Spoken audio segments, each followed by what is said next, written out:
Dios quiere que usted tenga en el día de hoy una fe de quilates. Más de 4 décadas dedicadas a la evangelización del mundo. Yo le estoy diciendo estas palabras para que usted fundamente su fe en realidades, en estas realidades eternas. Su contribución a la literatura cristiana hace evidente su compromiso con el Señor de hacer discípulos y formar ministros. La oferta del Señor a nuestras vidas es que nuestra fe crezca, que nuestra fe sea fortalecida. Escuchemos al doctor Díaz Pavón en Para que el mundo crea. Reciba la paz del Señor con mi salud. Cuánta alegría poder compartir con usted en el día de hoy en otro programa Para que el mundo crea. Y hoy iniciando un nuevo tema que me parece que va a ser de mucha bendición porque se trata de la salvación en tiempo futuro. Somos salvos hoy y de eso no hay duda. Todo aquel que haya entregado su corazón y su vida a Jesucristo es salvo. Pero esa salvación no es solo para el día de hoy, es una salvación que se proyecta en nuestro futuro. La bendición de Dios en su vida le va a afectar en el día de hoy y le va a afectar en el día de mañana. Dios quiere provocar con usted sucesos que impactan la eternidad. Es una superficialidad pensar que la vida se acaba con la muerte, que la vida se acaba con el deceso de nuestro cuerpo físico. Dios quiere que nosotros sepamos que tenemos promesa de vida eterna. El diablo, los hombres, las circunstancias, la política, la ciencia, tiene promesas para esta vida. Yo nunca voy a decir que eso es malo. Yo voy a decir que eso no es suficiente, que Dios quiere hablarnos de vida eterna, de que hay vida después de la muerte, de que hay algo más allá para cada uno de nosotros. Así es que esté atento a lo que Dios nos va a decir a través de este mensaje en el día de hoy.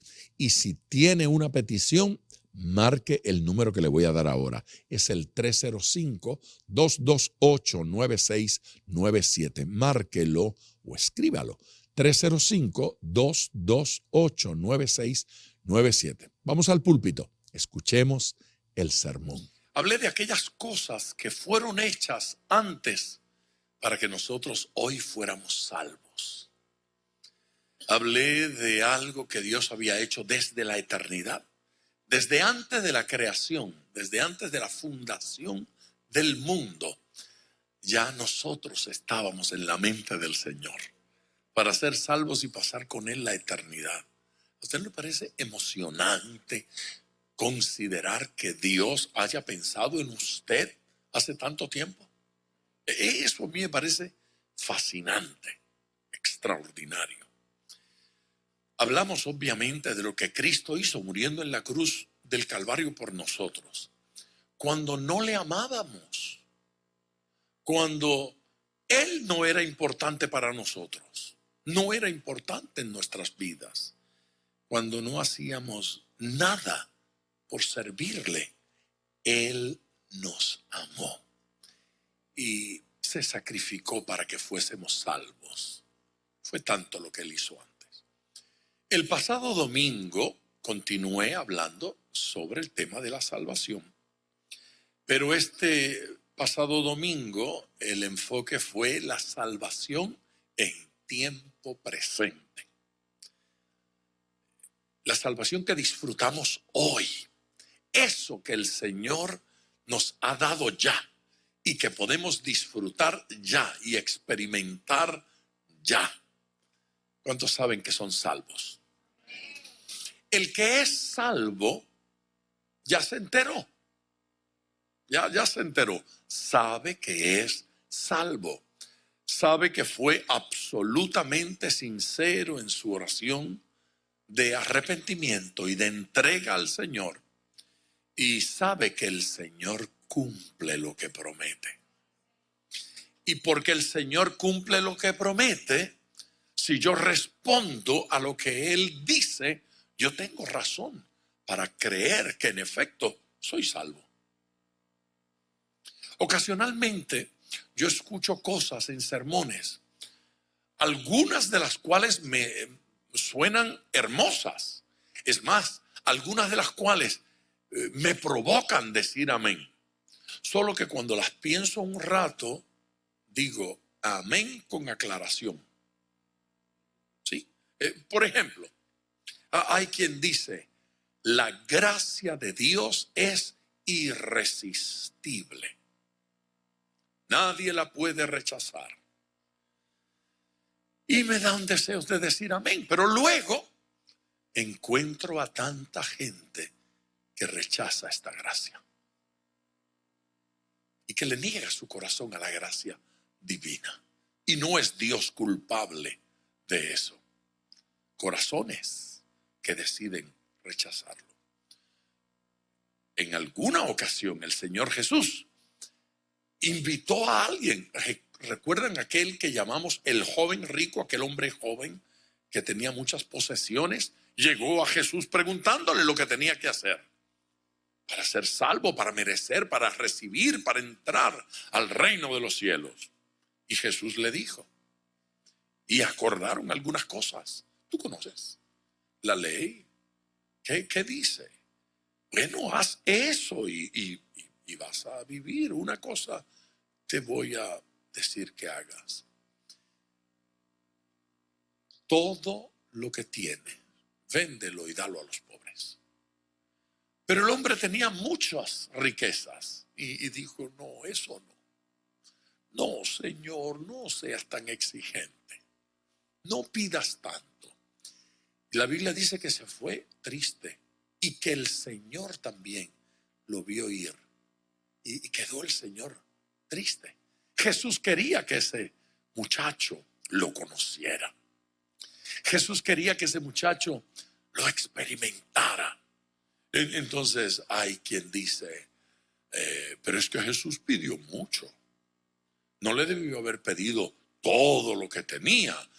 Tal vez hubiese sido suficiente con que Jesús le hubiese dicho, da una buena ofrenda. Y ya con eso basta. Jesús fue directo al punto neurálgico. Ese muchacho estaba amarrado a las riquezas. No se trata de que Jesús necesitaba las riquezas de ese muchacho. Se trata de que Jesús sabía dónde estaba su gran dolor. Hay gente que la tacañería los tiene alejados de Dios. No les gusta el momento de la ofrenda. Si hablan de diezmo, le sucede como al hombre lobo cuando ve la luna llena. Si aúllan, se les salen los colmillos. Es la tacañería les impide. Entonces a esos el Señor no les dice diezma. A esos el Señor les dice cosas así como vende todo lo que tiene y dalo a los pobres. ¿Cómo dice que dijo? Y entonces rechazan la gracia y la misericordia de Dios. El amor del Señor es irresistible. Pero no es del todo cierto, porque hay gente que resiste el amor del Señor, rechaza el amor del Señor, le da la espalda al amor de Dios. Es más, la Biblia dice que hubo algunos que amaron más las tinieblas que la luz. Amaron más las tinieblas. Así es que no es tan irresistible. Oh, el que ve al Señor nunca le da la espalda. Adán le dio la espalda. Eva le dio la espalda. Saúl le dio la espalda. Judas le dio la espalda. Y no sigo mencionando gente porque podría ofenderse alguno. Pero no es cierto. Gente le da la espalda al Señor. Mira el pueblo de Israel, con unas experiencias extraordinarias. Y cuando desciende del monte, Moisés los encuentra adorando a un becerro de oro. ¿Quién se los construyó? Nada más y nada menos que el sacerdote. Ojo, el sacerdote de Dios, Aarón. No fue la bruja de la esquina. ¿La bruja del qué? Del 60 y algo, a 70. No fue la bruja. No, fue el sacerdote de Dios, del Señor. Y después vino con el cuento de que, bueno, yo eché las alhajas ahí al caldero y salió eso. Aleluya. Y tan espiritual el muchacho. Hay gente que tiene poco esta gracia maravillosa, que tienen poco este amor del Señor. A ver, si en el día de hoy, cuando hable de la gracia futura, de alguna manera, al ver lo que Dios tiene para nosotros, descubrimos que esta gracia de repente era mayor que lo que habíamos considerado. Romanos. Hoy hablamos de la gracia en tiempo futuro. Capítulo 13, versículo 11. Mire qué hermosura de verso. Y esto, dice el versículo 11, y esto. A ver, cuando el apóstol escribe de esa manera, y esto, pone allí una coma, el apóstol lo que está intentando hacer es llamar la atención. Está diciendo, lo que estoy hablando es importante, pero ahora viene algo poderoso, ¿sí? Algo serio. Preste atención. Y esto, conociendo el tiempo, que es ya hora de levantarnos del sueño, porque ahora está más cerca de nosotros nuestra salvación que cuando creímos. Pastor, pero ¿y usted no había predicado el otro día que la salvación ya Cristo la pagó? Sí, yo prediqué eso. ¿Y que ya la salvación es nuestra? Sí, yo prediqué eso. ¿Y que la salvación se experimenta hoy? Sí, yo prediqué eso. Entonces, ¿qué va a predicar hoy? Pues yo voy a predicar hoy que no es plena todavía, que faltan cosas a nuestra salvación. Y yo no estoy diciendo que no vamos a entrar al cielo. Yo estoy diciendo que cuando entremos al cielo, esto que ya recibimos, esto que ya está en nosotros, será pleno. Lo recibiremos y lo veremos en plenitud. Yo estoy diciendo que nosotros estamos disfrutando esta salvación con ciertas limitaciones. Hay mucho que todavía nosotros no hemos visto. Y el apóstol Pablo en este versículo dice que ya es hora de levantarnos del sueño. Pablo estaba viendo algo que a él le parecía que los hermanos no estaban viendo del todo. Algo que los hermanos no estaban percibiendo. Ahora está más cerca de nosotros nuestra salvación que cuando creímos. Mire, cuando una persona toma ese versículo y lo reduce simplemente a decir, claro, lo que pasa es que el apóstol Pablo estaba creyendo que el Señor regresaría en su época. El pobre Pablo estaba engañado creyendo eso. Reducir ese versículo a eso es no creer que la Biblia es inspirada por Dios. No creer que Dios nos está hablando en ese versículo.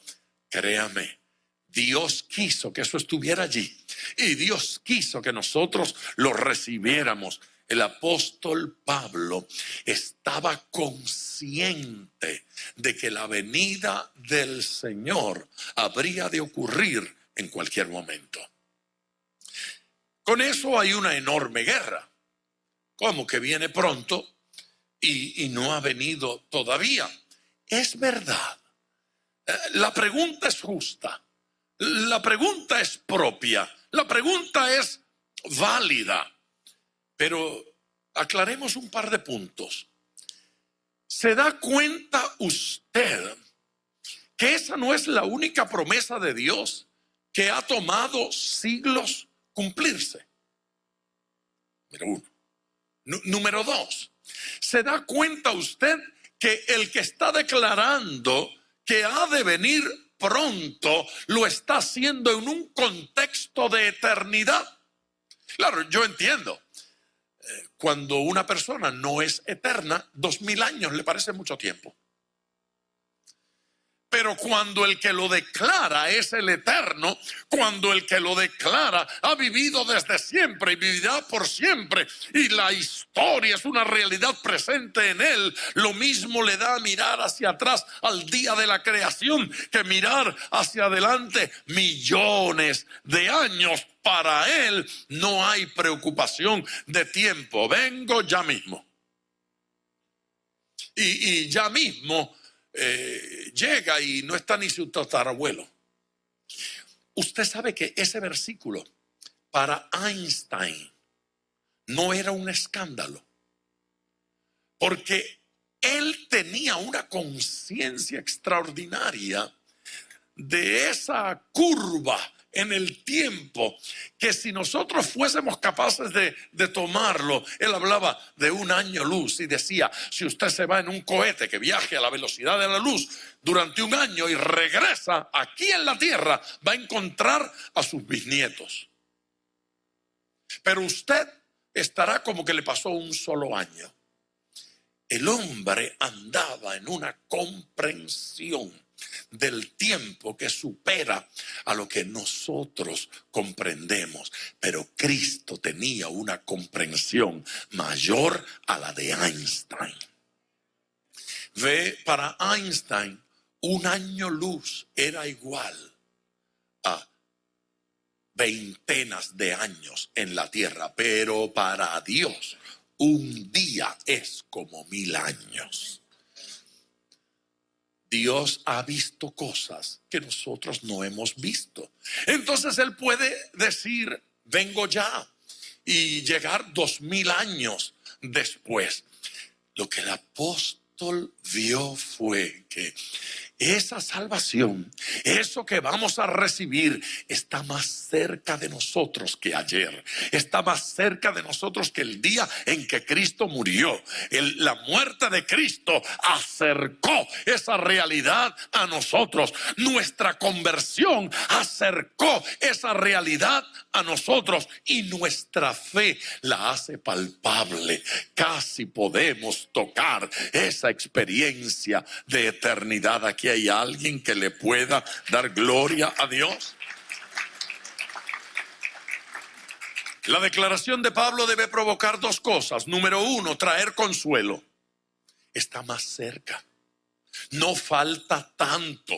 Ya estamos cerca de Él y Él está cerca de nosotros. Amén.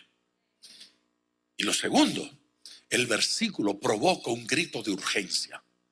El versículo está diciendo, hay algo que hacer en tanto que Él viene. Tenemos que alistarnos en tanto que Él viene. Tenemos que trabajar en tanto que Él viene. Hay una tarea que realizar en este planeta, en tanto que el Señor regresa a la tierra. Cuando nosotros tenemos esa visión de eternidad, entonces creamos conciencia de cuán importante es aprovechar cada minuto para servirle al Señor, para serle fiel al Señor. Amén, iglesia.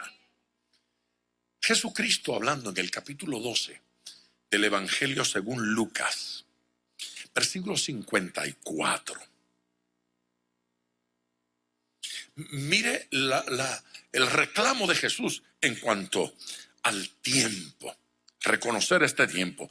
Decía también a la multitud: cuando veis la nube que sale del poniente, luego decís, agua viene. ¿Sí?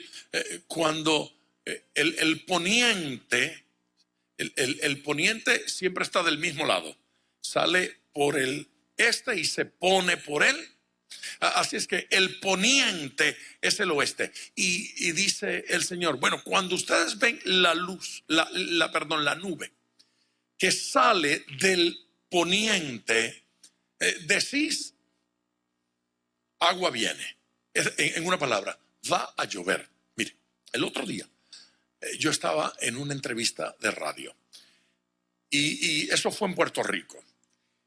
Es una emisora que está en un segundo, tercer piso y tiene vidrios, cristales, todo el frente y todo el lado. Del lado izquierdo, pinos, hermosos pinos. Y del lado, y en el frente, al frente, cruzando la calle, una finca o varias de esas fincas grandes y una montaña. Hay árboles ahí de inmediato. Yo estaba siendo entrevistado y estoy mirando hacia los árboles. Y los primeros árboles que están allí son de un árbol que en Puerto Rico llamamos yagrumo. No sé si tienen yagrumo en su país.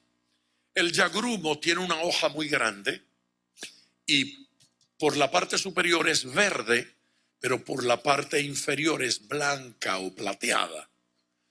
Así es que dependiendo del ángulo desde el que usted la mire, puede ver el árbol verde o lo puede ver blanco o plateado. Estaba ahí y de pronto, ante mis ojos, todos los yagrumos se tornaron blancos. Levantaron las hojas, como me estaban saludando. Levantaron las hojas. Entonces, en una pausa, yo le dije a los hermanos que estaban allí, le dije, va a llover. Y todo el mundo me miró, ¿cómo que va a llover? Va a llover. ¿Por qué usted sabe que va a llover? Porque mi abuelo me enseñó. Mi abuelo dijo, cuando el yagrumo te enseñe la cara blanca, es que va a llover. Así es que va a llover. Un minuto después comenzó la lluvia. Y torrencial. Claro, abuelo pensaba que el yagrumo era profético. Pero no, el yagrumo no era profético. Hay una razón científica para eso. Y es que cuando va a llover, la corriente de aire cambia. Y cuando cambia la ruta del viento, entonces la hoja se voltea y nos deja ver su cara blanca. Y el jíbaro no es tonto. Jíbaro sí, tonto no. Y el jíbaro dijo, el guajirito dijo, cada vez que le veo la cara blanca al yagrumo, es que va a llover. Y en efecto, llueve. Esta gente sabía eso y sabía mucho más. Decía también a la multitud Jesús, cuando veis la nube que sale del poniente, luego decís, agua viene. Y así sucede, dice el verso.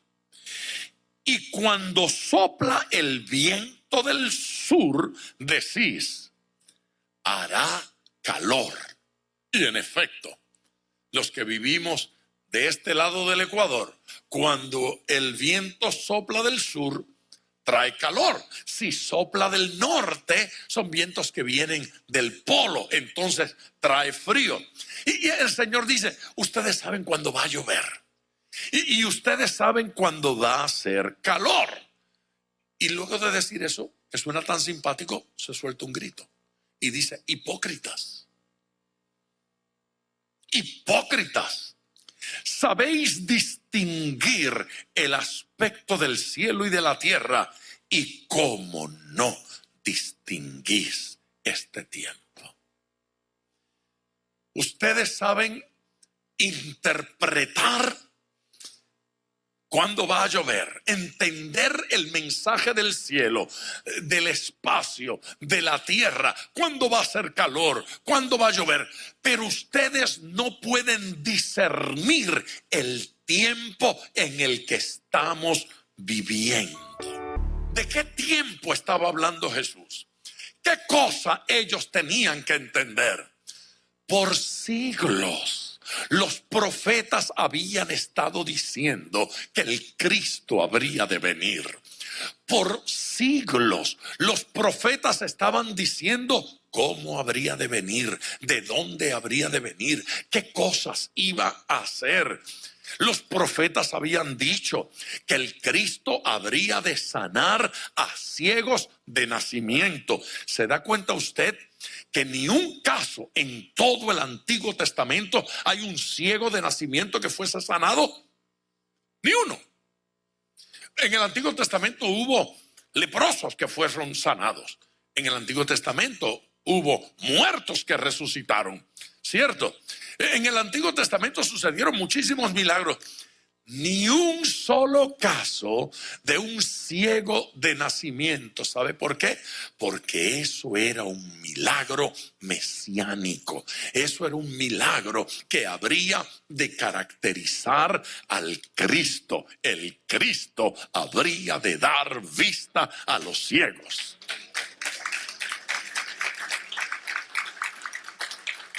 Aquí está, dice Jesús, el que da vista a los ciegos, y ustedes no pueden discernir. Los profetas habían dicho de qué ciudad habría de salir el Cristo, dónde habría de nacer.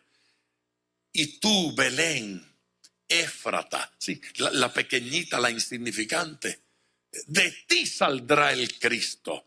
Pero luego aclara, sus salidas son desde la eternidad, desde los días de la eternidad.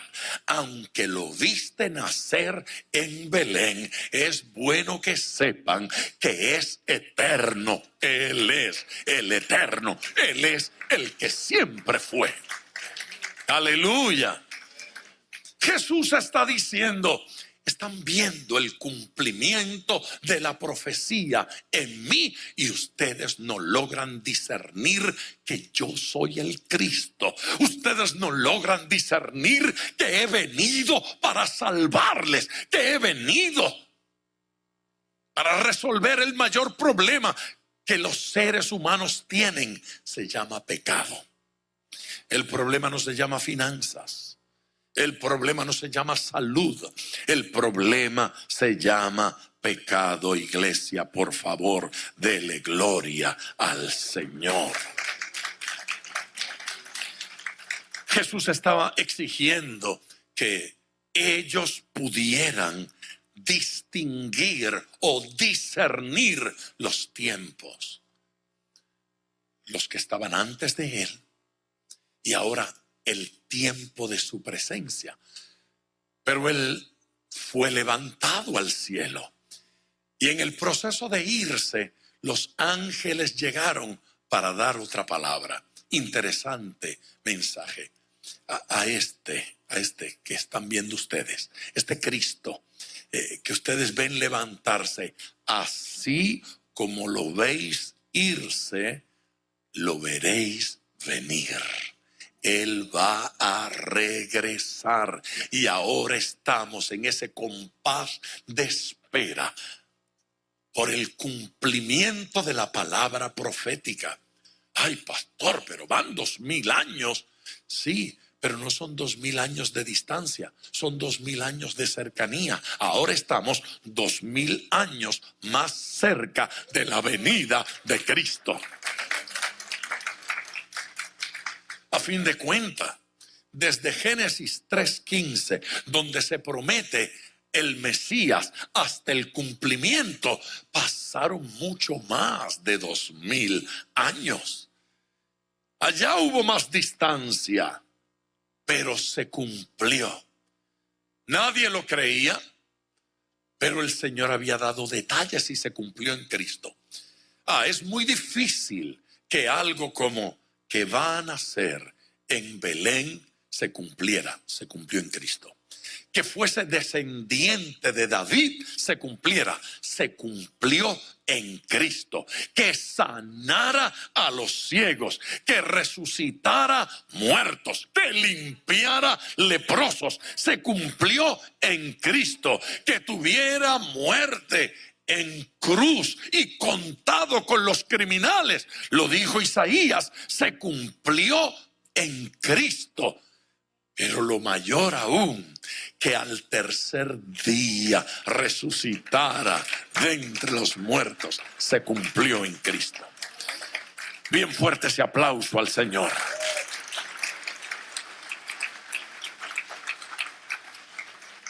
Entonces, el apóstol está a gritos en Romanos, diciéndole a la iglesia: levántate de tu sueño, despierta, que tu Redentor regresa a la tierra, viene pronto.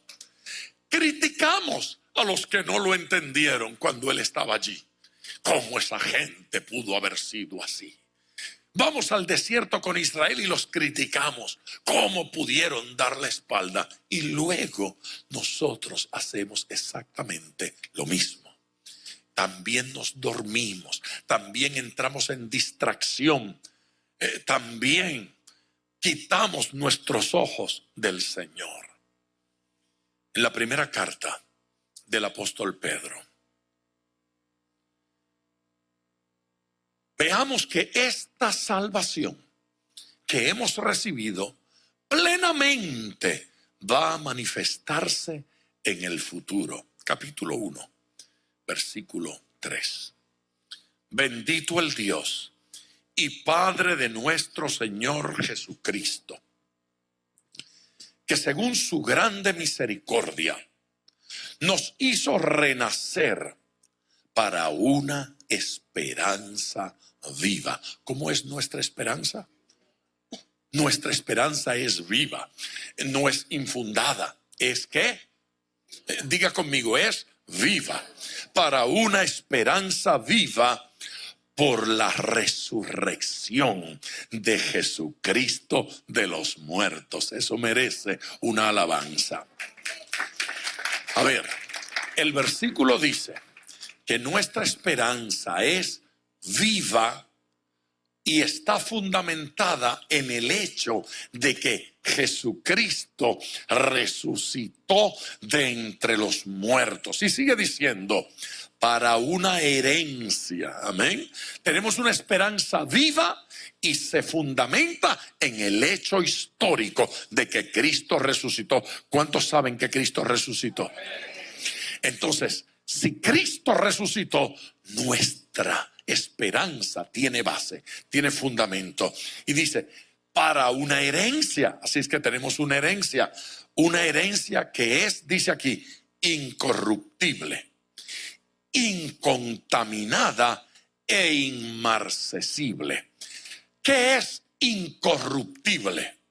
Que no se corroe, que no le da moho, que no se pudre, que no se daña, es incorruptible, no se pone vieja, no se deteriora, amén. No es como el metal, que le entra la corrosión, que le entra el moho, no es así. El óxido no la afecta. Incorruptible. Y luego dice, incontaminada, no se contamina.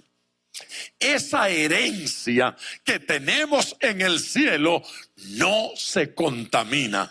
No se preocupe porque pase el tiempo, ella no se va a corroer. Y no se preocupe de que pase el tiempo, ella no se va a contaminar.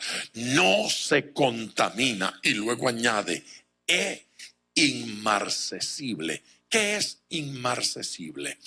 Inmarcesible significa que no se marchita. ¿Qué significa?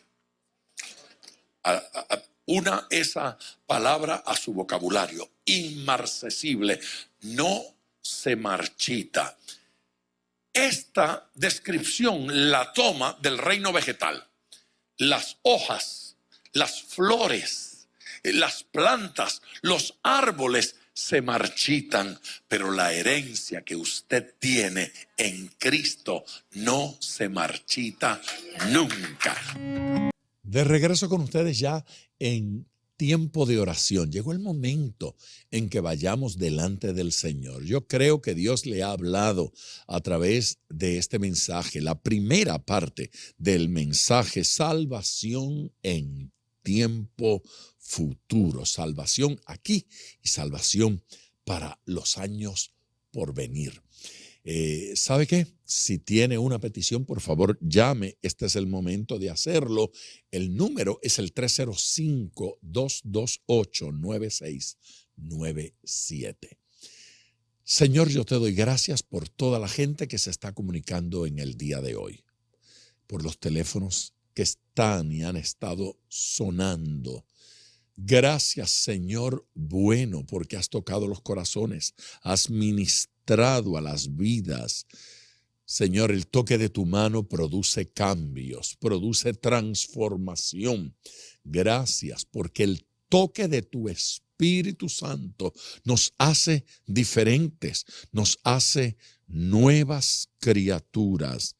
Gracias, Señor Jesucristo, porque tú tienes poder para sanar enfermos.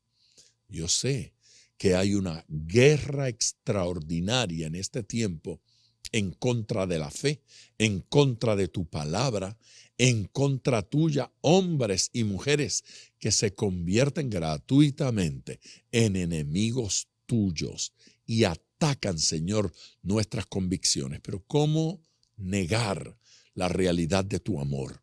¿Cómo negar la realidad del nuevo nacimiento? ¿Cómo negar la realidad de tu intervención en nuestras vidas? Te hemos visto hacer milagros, te hemos visto cambiar gente, te hemos visto transformar vidas. ¿Cómo hemos de dejar de decir, de proclamar y de enseñar lo que hemos recibido de ti? Tu bendición sea sobre estas vidas, en el nombre de Cristo. Amén. Gracias por sintonizar Para que el Mundo Crea con el Dr. Díaz Pavón. Nuestro ministerio desea brindarle acceso a este programa descargando gratuitamente la aplicación DPM Radio. Para oración, comuníquenos su necesidad llamando al 305-228-9697. 305-228-9697 o en las redes Facebook e Instagram bajo Díaz Pavón Ministries.